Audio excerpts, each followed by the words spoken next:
Hi everyone, my name is Tam and I'm part of the Caregiver support team at Indigenous Perspective Society. And I'm sharing this PowerPoint presentation with you today from Tobiano on the unceded territory of the Tk'emlúps to Secwepemc people. My cultural and geographical background is Central European. Both my maternal and paternal grandparents were a mix of Polish and Ukrainian. So my hope for today is that everyone can learn from this presentation and be more confident and competent about trauma-informed caregiving. This seminar provides an introduction to trauma-informed principles and practice. Indigenous worldviews are incorporated to show the holistic link between trauma-informed practice and Indigenous ways of being and knowing. So who we are. The Indigenous Perspective Society trains community members and professionals working with Indigenous communities to gain the knowledge and tools necessary to provide culturally appropriate care and advocacy. The purpose of this hour-long seminar is to first define and describe trauma, including the physiological, emotional, and psychological intergenerational impacts experienced by Indigenous peoples.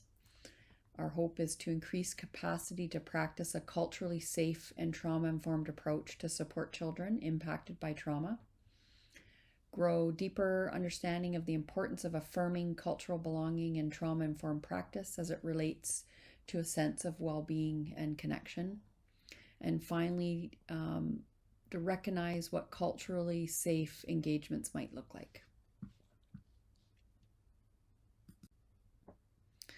So here's our agenda. We've got 4 topics: recognizing trauma, becoming trauma-informed.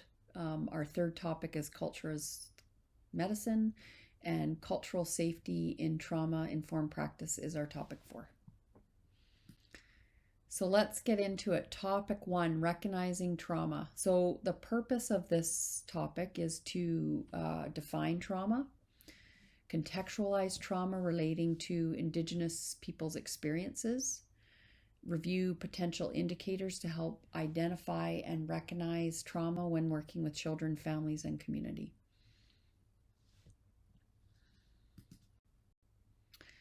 Okay, so let's get into some of the definitions. So our first definition is trauma. So this is any experience causing intense physical or psychological stress, threatening a person's well-being. It can be one or multiple events, and its impact depends on the individual's emotional experience, especially feelings of fear and helplessness. And trauma has 3 parts. So exposure to harmful events, the individual's personal experience of them, and potential long-lasting negative effects. And then we have developmental trauma. So this occurs in childhood from abuse, neglect, possibly loss, or unstable care, including prenatal and medical trauma. Intergenerational trauma involves trauma effects passed down through families, and it's often linked to historical oppression. Our next one is historical trauma. So this affects large groups over time, such as Indigenous peoples impacted by colonization, residential schools, and systemic oppression, leading to ongoing social and health challenges. Interpersonal trauma comes from harmful experiences between people who know each other, like domestic violence as an example. And then post-traumatic growth is our last one. It's positive personal growth after healing, including greater life appreciation, empathy, and strength. So those are our definitions. And then we've got the intergenerational trauma model. So, recognizing the signs of trauma and responding appropriately not only mitigates the effects, but enhances the resilience of children and families and those that support them. So this model explores possible indicators of trauma response for individuals, families, communities, and nations. And this model was developed by Dr. Menzies, and it's predicated on the assumption that public policies have disrupted relations between the four systems, and that's the individual, the family, the community, and the nation. And resulting trauma has incubated negative social conditions for Indigenous peoples, making them significantly more vulnerable to a number of threatening conditions. So this has disrupted the balance of the wheel in which the individual, the family, the community, and the nation exist. The intergenerational trauma model identifies risk factors that may contribute to Indigenous peoples' social conditions. So here, our next slide, impact of trauma on children and youth. So, trauma can deeply affect children's development. It can influence brain function. It impacts attachment, emotional and behavioral regulation, thinking, self-identity, and of course, social growth.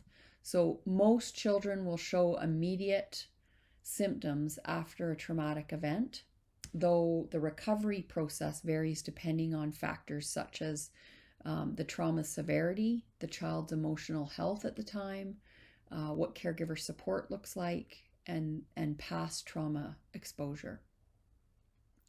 General reactions across ages. So we have, physical symptoms such as fatigue, headaches, insomnia, pain, often gastrointestinal upset, and worsening of any existing health conditions.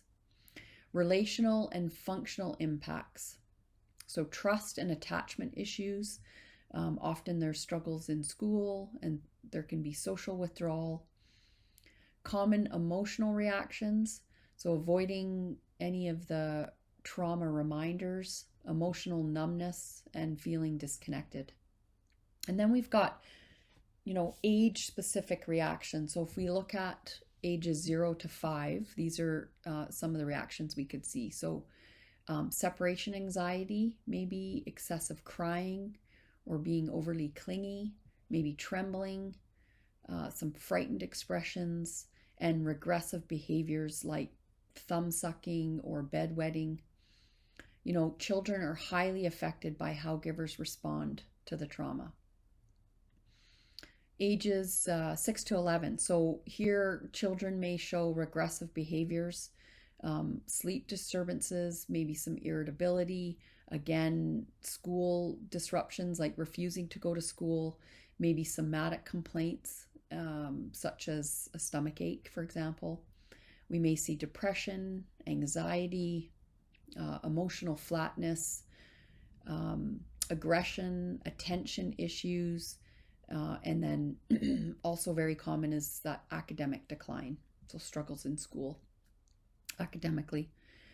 And then we move into ages 12 to 17. So here, teens may experience flashbacks, nightmares, emotional numbness, maybe some depression.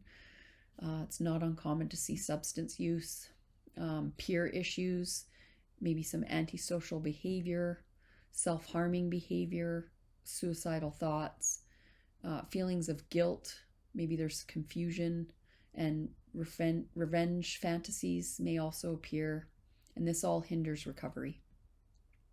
So I think understanding these varied responses helps caregivers offer appropriate support to promote healing and resilience in children and youth.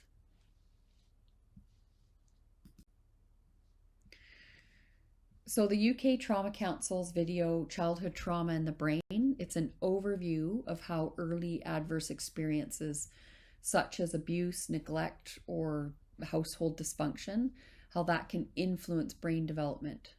It shows how trauma can disrupt the brain's architecture, particularly areas responsible for that emotional regulation, memory, learning, and it can lead to heightened stress responses and difficulties in emotional and cognitive functioning. So the video that you're going to watch, it emphasizes the importance of trauma-informed care, highlighting how supportive relationships and those environments can build resilience and aid in healing. And I think as caregivers, understanding the neurological impacts of trauma can help us better support affected individuals. So we're going to watch this video. It's about 5 minutes. So let's do that together. So hopefully that video was helpful. It makes sense when you think about trauma and how it impacts the developing brain. I think it makes sense, right? So, okay, moving on, post-traumatic growth. So, most people will experience overwhelming stress or even traumatic events in their lifetime, often resulting in severe and prolonged distress. The good news is that many people find ways to adapt to traumatic experiences, showing resilience, right?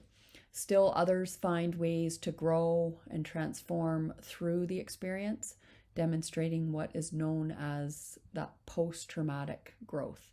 So post-traumatic growth refers to the positive changes that are experienced by a person as a result of a struggle with highly challenging life circumstances. The experience of trauma challenges the way a person sees the world and their place in it. So when a person faces death or a disabling injury or a significant loss of possessions, they may question what is meaningful in life. Growth following trauma can happen in a number of ways.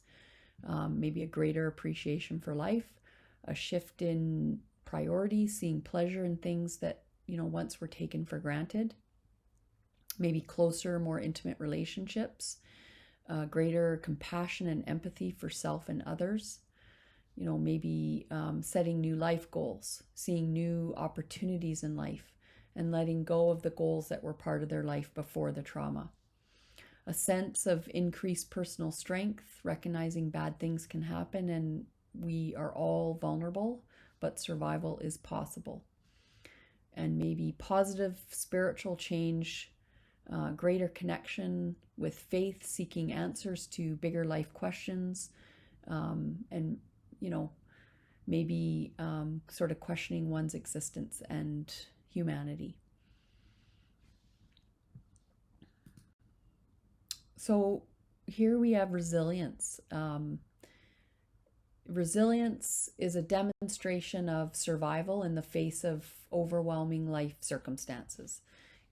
Resilience is the ability to cope with the negative emotion that arises from a stressful experience and function at normal or close to normal capacity. It is our ability to bounce back from traumatic experiences.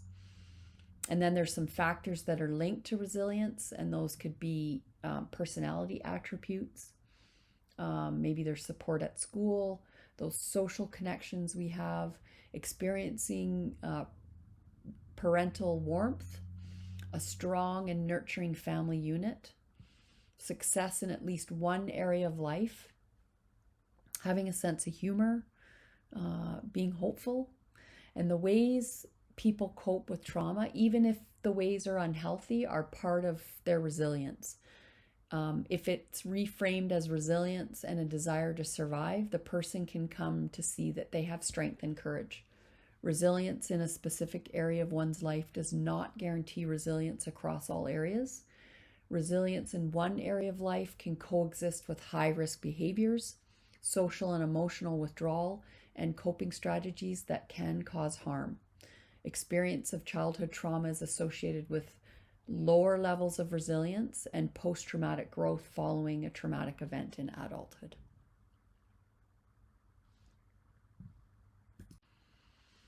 All right, so we're into topic 2, becoming trauma-informed. So let's look at the purpose of this topic. So introduce the principles and values of a trauma-informed approach, facilitate an understanding that healing from trauma must be strength-based, facilitate an understanding that healing from trauma for Indigenous peoples should be grounded in Indigenous ways of healing. So there's our purpose. Being trauma-informed. So this takes into account an understanding of the prevalence and effects of trauma in all aspects of life and places priority on the individual sense of, safety, choice, empowerment, and connection. So in interactions with children and families, trauma-informed caregiving is about the way of being in the relationship more than a specific treatment strategy or method. So trauma-informed care for children is provided in ways that recognize the universal need for children or young people's physical and emotional safety, build self-efficacy and positive self-regulation skills, creating relational and cultural safety in all aspects of trauma-informed caregiving. There are several elements of knowledge and practice identified as being integral to the core of trauma-informed caregiving with children and youth involved in the child welfare system. So we have an understanding about the impact of trauma on the development and behavior of children and youth, knowledge about when and how to intervene directly in a trauma and culturally sensitive manner through strategic referrals, ensuring access to timely, quality, and effective trauma-focused interventions when required, case planning process that supports resilience and long-term healing and recovery, and attention to self-care in response to working with traumatized children. So really important pieces to bring to your caregiving. All right, so moving on to the guiding principles. These principles of trauma-informed practice are found in MCFD's 2017 Healing Families, Helping Systems, a trauma-informed practice guide for working with children, youth, and families. Researchers and service providers have identified the following 4 principles as the framework within which a trauma-informed approach may be incorporated. So trauma awareness is the first one. A trauma-informed approach begins with building awareness with everyone who works with a child or children of the commonness of trauma experiences. The impact of trauma can be central to development, which we've talked about. Also, the ways people cope and survive after trauma varies greatly, and trauma can affect the person physically and mentally. All right, emphasis on safety and trustworthiness. So safety and trustworthiness are established through practices like being welcoming, adapting the physical space to be warm, comfortable, and inviting, providing clear information and expectations, allowing the expression of feelings without fear of judgment, and creating crisis or safety plans. The next one, opportunity for choice, collaboration, and connection. So trauma-informed services work collaboratively with children, youth, and families with an emphasis on creating opportunities for choice and connection within the parameters of services provided. And then the last one, number 4, they're strength-based and skill building. So trauma-informed services are equipped with understanding of the effects of trauma and the skills that promote self-regulation and resiliency, and assist children, youth, and families in developing resiliency and coping skills. Practitioners and elders emphasize teaching and modeling skills for recognizing triggers, calming, centering, and staying present. Mindfulness and other skills are as important for children as it is for caregivers.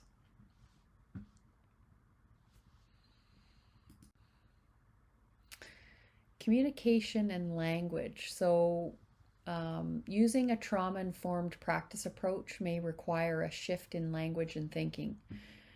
Often the behaviors and responses trauma survivors display are labeled in ways that are deficit rather than strength-based. The language and communication approach we use provides a foundation for meaningful relationship. Communication can open or close the door. In any communication, how we say something really matters, and the words and tone we use, how our statements and questions are phrased, can be seen as a way to judge whether or not we can be trusted. So it's important to get it right. Create a connection. So this begins at the very first encounter. So we greet a person by name with a smile, potentially, acknowledging pronouns, but we'd have to ask them. Let them know who you are and what you do. Welcome them, thank them for coming or being there, or express gratitude for their interest or participation and willingness. This will help to build trust. And then respect. So respect is vital in addressing anyone. You need it, and so do others. It must be genuine and sincerely offered. We must be able to see every person as a human being, just as we like to be seen and heard. It's important to acknowledge nonverbal communication. Some people communicate more through behavior than words. Over half of the verbal messages we send are communicated through our bodies, and our bodies are, pretty honest. In the same way, silence is also a form of communication, sometimes used to give a person time to feel comfortable, or recognizing that some people can't speak out, or simply may need more time. And then the last one on that list is listen. So listening is a strong step to take in establishing trust and respect. Good listening is actively seeking to understand, right? If there's something that you're not sure about, or if you're confused by something you have heard, ask for clarification. All right, topic 3, culture as medicine. So the purpose of this topic is to deepen our understanding on culture as a medicine for Indigenous peoples, healing from trauma, including historical and intergenerational, gain further knowledge about Indigenous cultural belonging, signs of secure connection and attachment, and how it's developed and nurtured, ensure that caregivers are seeking out culturally appropriate resources in their communities. So those are our, the purpose of this topic. So let's look at culture as medicine. So cultural practices and traditions serve many purposes. Often these traditions not only help define a community, they help create a community. They also have healing qualities in that they help us to make connections within ourselves, to feel a sense of belonging and strengthen our sense of identity and purpose. Counselor Lila Harmon says, culture is prevention when it comes to healing from trauma. Lila is a registered clinical social worker who specializes in supporting individuals, couples, and families healing from trauma. She often integrates Indigenous languages, songs, knitting, basket weaving, carving, and painting into her practice. She tries to get out in nature as much as possible, inviting people to walk with her on the land, harvest cedar or canned salmon, depending on the season. She says, I ask the question, what does culture mean to you? And I just have a conversation around what is that for them. It's not going to be a universal approach. I'm not going to do the same thing for each person. Indigenous children with strong cultural belonging are at decreased risk of depression, violence, substance use, and suicide. Cultural belonging means participating in cultural activities such as beading, dancing, drum making, hunting, fishing, gathering, knowing and understanding their language, connection to elders and extended family, eating traditional foods, listening to traditional music, participating in ceremony.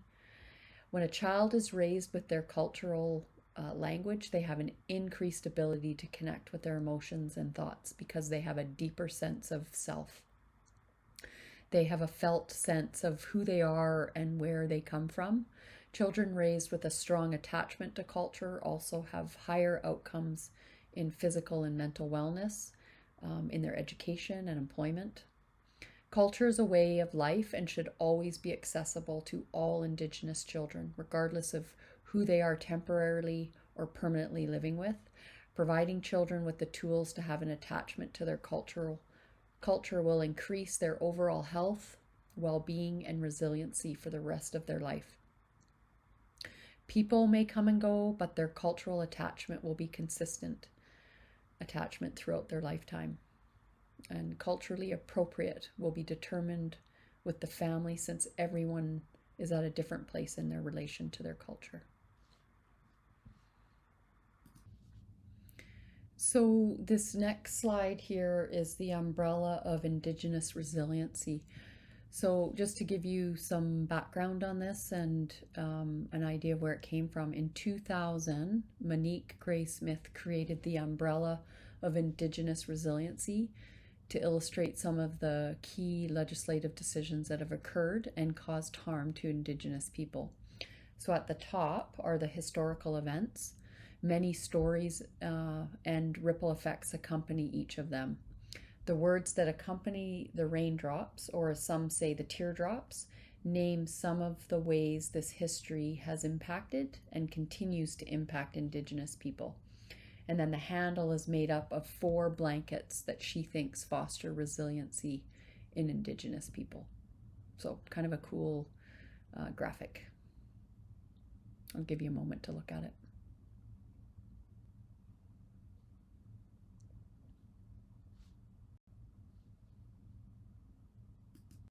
And this slide, a brief history of colonization in Canada. It's here. I'm not going to go into a bunch of detail about it, and you can Google any of this. So it's probably would be worth your time to go in and Google a brief history of colonization in Canada, and it will outline sort of everything that's shared in this graphic.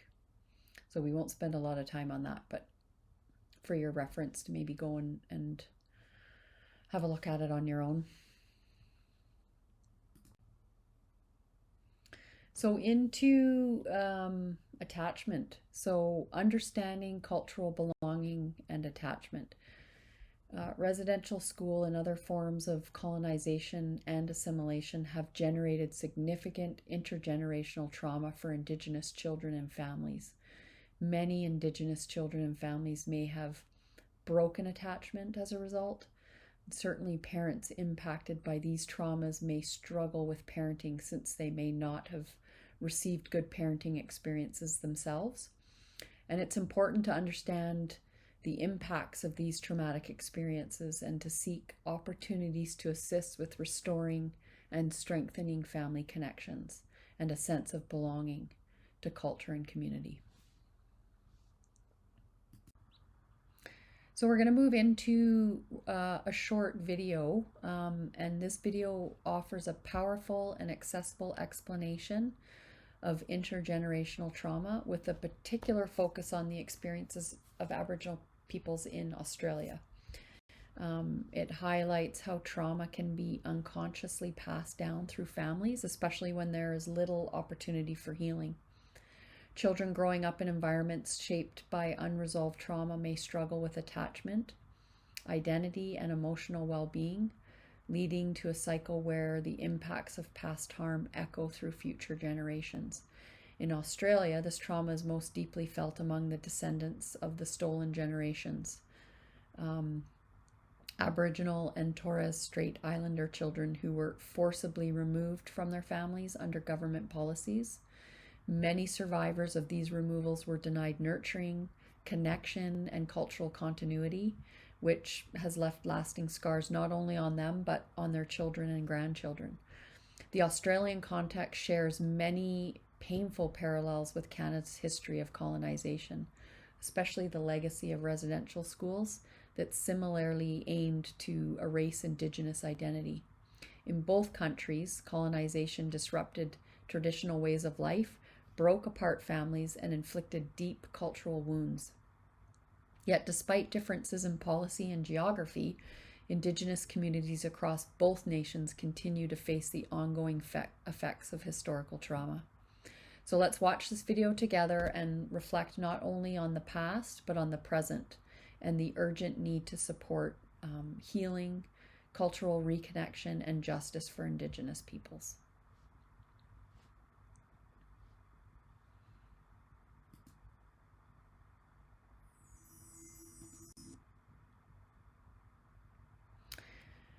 All right, topic 4. So, cultural safety in trauma informed practice. The purpose of this topic is to describe ways to support a sense of cultural belonging with Indigenous people who have experienced different forms of trauma, explore 8 key principles, and recommend actions to help and encourage cultural humility and cultural safe engagement when supporting Indigenous children and youth. Cultural safety in trauma-informed practice. So, Indigenous cultural safety and trauma-informed practice is about caring for children and youth in a way that they feel respected and safe. They need to be in an environment that does not allow racism, discrimination, or stigma, and access to their specific culture that includes cultural practices and connection while building trusting relationships is essential. It is also essential that caregivers consider how a person's trauma has affected their well-being and recognize the need for psychological, physical, and emotional safety.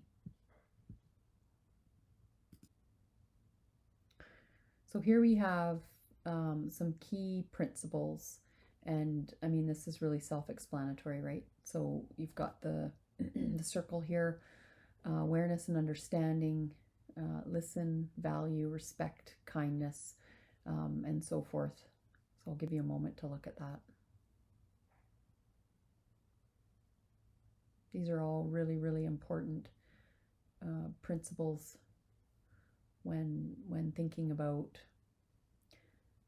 trauma-informed practice, working with children and youth.